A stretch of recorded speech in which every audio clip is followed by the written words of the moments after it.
Artinya Bapak Ibu juga punya tugas.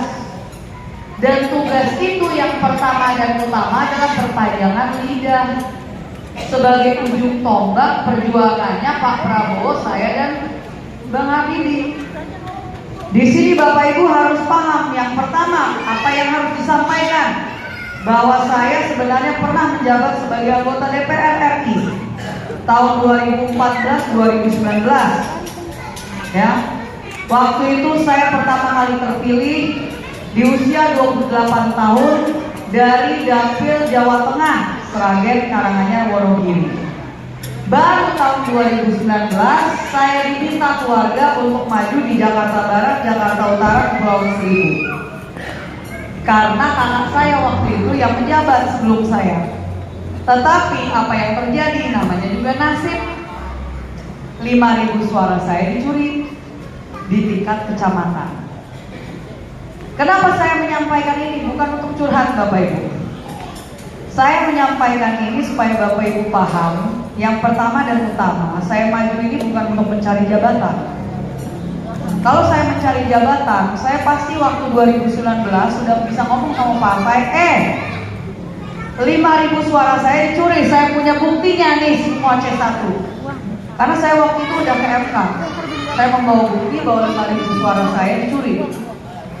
Kalau saya minta jabatan, kalau saya masuk ke politik untuk mencari jabatan 2019, saya pasti udah duduk lagi di DPR Bapak Ibu.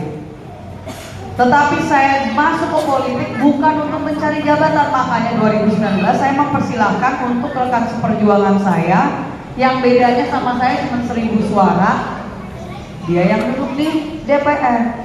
Karena saya sebagai warga negara yang taat hukum, saya menghormati hukum, MK menolak gugatan saya untuk menyatakan bahwa kursi itu adalah milik saya. Jadi Bapak Ibu, kalau misalkan tadi yang perlu dicatat apa, bahwa saya maju ke politik bukan untuk mencari apa? Jabatan. Dan saya mau untuk Bapak Ibu paham bahwa dengan sekarang ada saking banyaknya caleg, tadi saya udah keliling, buset dah. Itu yang namanya baliho, spanduk, udah rame itu semua jalan, udah kayak sampah bener-bener semua. Bapak Ibu sekalian, jangan sampai Bapak Ibu pulang dari sini tidak menyampaikan pesan, yaitu apa? Masyarakat jangan sampai mau untuk ditipu. Karena banyak caleg yang datang dengan janjinya segudang, betul? Oh, akan memperbaiki ini, membangun ini, dan seterusnya. Mohon maaf, dia pasti kalau janjinya banyak seperti itu, dia tipu. Karena artinya dia tidak paham bahwa dia perannya sebagai anggota DPR bukan untuk menjalankan program, bukan untuk membangun wilayah, tapi dia sebagai caleg janjinya harusnya hanya satu, yaitu bahwa kalau dia terpilih dia akan memperjuangkan hak-hak rakyat. Karena itu saja peran dari seorang anggota DPR, Dewan Perwakilan Rakyat. Jadi wakil rakyat artinya memperjuangkan hak-hak rakyat. Itu, jadi yang pertama bahwa saya masuk ke politik bukan untuk mencari jabatan. Yang kedua, bahwa banyak caleg yang hanya membawa janji segudang dan dia nipu, padahal janjinya harusnya hanya satu, yaitu untuk memperjuangkan hak-hak rakyat.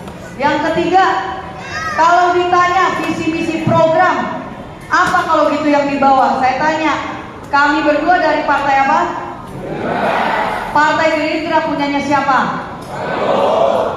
Pak Prabowo sekarang kemungkinan besar insya Allah akan terpilih sebagai presiden 2024-2025. Dengan Pak Prabowo jadi, kan gak mungkin dong Gerindra tiba-tiba jadi oposisi.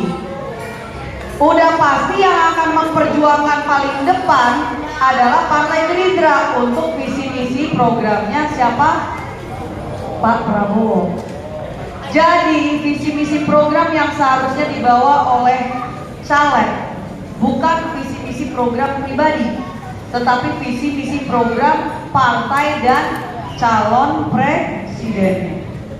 Pak Prabowo programnya apa? Pertama, makan siang gratis bergizi untuk semua anak-anak sekolah. Bukan buat emak-emak. Kalau emak-emak pasti biasanya diet. Ya. Jadi makan siang gratis bergizi. Jangan lupa bagian bergizinya. Mungkin ada tetangga atau teman, saudara yang bilang, itu kan gak ngaruh ke kita, gak perlu. Bilang sama mereka, Bapak, Ibu bersyukur kalau gak perlu khawatir tentang makan untuk anak-anaknya. Tapi masih banyak masyarakat di Indonesia yang masih memikirkan, mengkhawatirkan anaknya makan apa. Dan masih banyak anak-anak yang ke sekolah nggak sarapan, betul? Kita mama, saya udah punya 3 ekor ya. Jadi saya paham betul ini kita kasih bekalnya apa. Kalau misalnya kita kasih bekal belum tentu dimakan, ya kan? Terus kita kasih uang jajan, dia nggak tahu jajannya dia apa. Pulang-pulang udah batuk, bener nggak Bu? Paling jajannya jajan apa? Es, cilok, ya kan? Nah jadi mohon maaf, bisa nggak anak-anak menyerap ilmu kalau perutnya bisa nggak Bu? Gimana kita mau untuk dia berdaya saing dengan tenaga kerja asing kalau dia nyerap ilmu aja nggak bisa? Dia nyerap algebra, matematika tingkat atas kesulitan. Dia menyerap ilmu informasi untuk akuntansi supaya dia bisa jadi pengusaha yang tahu bagaimana cara mengelola keuangan. Gak bisa.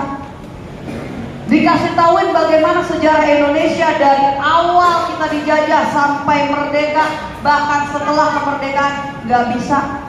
Bagaimana kita bisa memastikan anak kita jadi direktur, jadi manajer, punya usaha sendiri kalau dia di sekolah nggak bisa nyerap ilmu? Karena apa? Perutnya kosong. Ini yang dipertimbangkan oleh Pak Prabowo. Jangan kaget kalau CEO dan direktur utama perusahaan-perusahaan terbesar dunia sekarang itu semuanya dari India.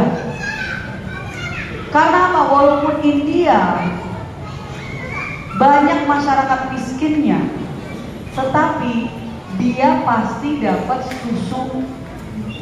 Dan program makan siang gratis ini sudah berjalan di India, Bapak Ibu. Banyak yang nyinyir, yang bilang, ngapain, kita nggak butuh itu. Gimana, duitnya dari mana? Mohon maaf Bapak Ibu, kita akan menjadi negara ke-77 kalau kita akan menjalankan program itu. Sudah ada 76 negara yang sudah menjalankan makan siang gratis. India, Filipina, Malaysia, Amerika, Kanada, mereka sudah menjalankan. Tinggal Indonesia mau atau tidak. Ini saya menyampaikan ini supaya Bapak Ibu sebagai perpanjangan lidah, kalau ada yang nyinyir, Bapak Ibu bisa jawab bahwa ini program yang diperjuangkan Prabowo Gibran untuk memastikan masa depan Indonesia yang lebih baik. Anak-anak kita nggak jadi kuli doang buat negara lain, tapi bisa berdiri di atas kakinya sendiri. Jadi makan siang gratis bergizi, kita bicara masa depan bangsa ini. Kita bicara makanan bergizi juga untuk ibu hamil. Karena yang menentukan dia lahir, dia itu sehat atau tidak, stunting atau tidak. Dan kalau lahir stunting, dia pasti akan kesulitan di masa depannya. Itu yang menentukan adalah ibu yang mengandung. Jadi harus diberikan makanan bernutrisi yang seimbang. Yang kedua, kalau tadi makan siang gratis bergizi. Yang kedua, sudah kita sekolahkan anak-anak sampai kuliah. Lulus kuliah belum tentu dapat lapangan pekerjaan. Betul kan Bu ya? lapangan pekerjaan segini, yang nyari kerjaan segini, yang nggak bakal selesai. Makanya Prabowo Gibran memperjuangkan lapangan pekerjaan. Lapangan pekerjaan artinya apa? Dua sisi. Yang pertama adalah hilirisasi. Sederhananya Bapak Ibu, hilirisasi artinya mungkin di sini ada yang punya usaha, oh dia mengembangkan dari produknya, bahan bakunya tahu, ya. Tapi dia olah menjadi tahu goreng isi. Harga kalau tahu biasa dengan tahu goreng isi beda kan Bapak Ibu? Sederhananya, sumber daya alam yang kita biasanya jual dengan harga yang murah karena itu bahan baku tok, itu mau kita olah supaya menjadi bahan jadi. Jadi yang tadinya timah, nikel, bauksit, apapun itu udah jadi mobil, udah jadi motor, udah jadi baterai, udah jadi HP, supaya semuanya berkali-kali lipat harganya baru kita jual ke luar negeri. Bukan kita jual bahan baku terus kita udah beli barang jadi dari luar. Ini yang diperjuangkan oleh Pak Prabowo dan Mas Gibran. Artinya apa? Mau tidak mau, semua negara lain harus buka pabrik di Indonesia untuk memastikan kita sebagai pemilik bahan bakunya itu bisa punya lapangan pekerjaan. Karena dengan lebih banyak pabrik dibuka berarti kita membuka lapangan pekerjaan. Dengan kita menjual sudah jadi barang jadi, pendapatan negara menjadi berkali-kali lipat. Bisa dipahami ya Bapak Ibu ya? Jadi satu sisi hilirisasi, sisi satunya lagi kalau kita bicara lapangan pekerjaan adalah kredit modal usaha untuk UMKM, untuk startup. Jadi bagi Bapak Ibu, teman-teman, Brodaksis yang punya ide untuk bikin usaha, apakah itu usaha di rumah atau usaha baru, itu bisa mendapat akses yang lebih besar lagi untuk kredit modal usaha. Supaya apa? Sekali lagi, kita menciptakan lapangan pekerjaan, bukan menciptakan pencari kerja baru. Setuju? Yang terakhir, jadi yang pertama tadi apa programnya? Makan siang gratis bergizi. Jangan lupa, kosong makan daging cuman pas Idul ada. Zat besinya dari mana? Daging merah, bukan daging putih Bapak Ibu. Kita negara maritim, tapi kosong makan ikannya cuma beberapa kali. Ini juga omega 3 kan dari mana? Dari ikan. Ini kan ilmu dasar. Tapi kita nggak mikirin anak kita makannya apa. Baru yang terakhir, yang ketiga. Tadi maaf, yang pertama makan siang gratis bergizi, yang kedua lapangan. Yang ketiga, pengecekan kesehatan gratis setiap tahun untuk semua warga negara Indonesia. Siapa yang setuju mencegah lebih baik daripada mengobati? Kalau udah sakit, udah pasti perlu obat. Berarti pengeluarannya akan lebih jauh dibanding cuma untuk makan makanan bergizi, minum vitamin, ya. Oleh sebab itu, pengecekan kesehatan ini penting dan ini sudah dikalkulasi, sudah dihitung oleh Pak Prabowo. Ini bisa dilakukan setiap tahun untuk semua warga negara Indonesia. Tapi kalau udah dikasih tahuin nama dokter, Pak, berhenti minum kopi 5 kali sehari, minumnya cukup 2 kali, berhenti ngerokoknya. Ibu-ibu, tolong dikurangin makan ini. Jangan terus habis udah dikasih tahu kayak gitu, paginya nasi uduk, sorenya mie goreng, malamnya potong sayur, susah. Ya kan? Enak sih enak pas makan. Tapi kalau udah bertahun-tahun kayak gitu, artinya apa nantinya? Mengobatinya lebih mahal dan pasti menyulitkan keluarga kita sendiri. Jangan sampai kita nggak mendengarkan hasil dari pengecekan kesehatan, ujung-ujungnya harus apa? Suntik setiap kali mau makan. Belum lagi harus cuci darah. Ya, amit-amit. Jadi ini kenapa kita nyatakan penting, karena apa? Tiap kali warga negara ada yang harus melakukan pengobatan BPJS itu kan dari negara. Masih banyak yang komplain bilang ini nggak ke-cover sama negara, ini nggak. Ya makanya lebih baik kayak Aderai bilang, lebih baik mencegah, hidup sehat supaya nggak harus sakit. Ya, jadi kita perlu untuk lebih banyak lagi perusahaan-perusahaan yang memberikan insentif buat tenaga kerja yang tidak sakit. Harusnya kayak gitu.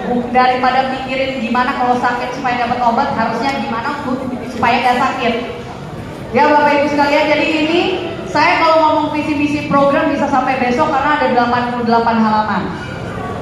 Tapi cukup saya kasih 3 tadi yang mohon untuk bisa disampaikan ke sebanyak-banyaknya warga di sekeliling Bapak Ibu. Saya mau tanya, kalau yang milih saya sama Pak Prabowo dan Habibie hanya yang hadir di sini kepilih atau enggak?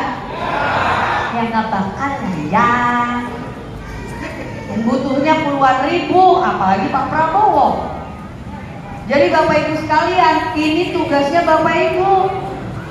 Kalau mau melihat ada anak muda seperti kami yang memang masuk ke politik dengan idealisme, bukan untuk mencari jabatan, apalagi nyari duit, adanya korupsi. Kalau nggak mau untuk ada orang yang duduk di sana yang di kontak aja nggak bisa, ketemu aja nggak pernah, ya tolong bantu kami. Supaya yang memang menjadi wakilnya Bapak Ibu adalah yang Bapak Ibu inginkan. Dan itu ada di tangannya Bapak Ibu, tanggung jawabnya Bapak Ibu. Jadi di sini saya mohon tolong untuk kita tiada dusta di antara kita, gitu kan? Karena sebelum kami berdua bisa membuktikan semua yang kami perjuangkan sebelumnya tanggal 14 Februari, Bapak Ibu yang harus membuktikan terlebih dahulu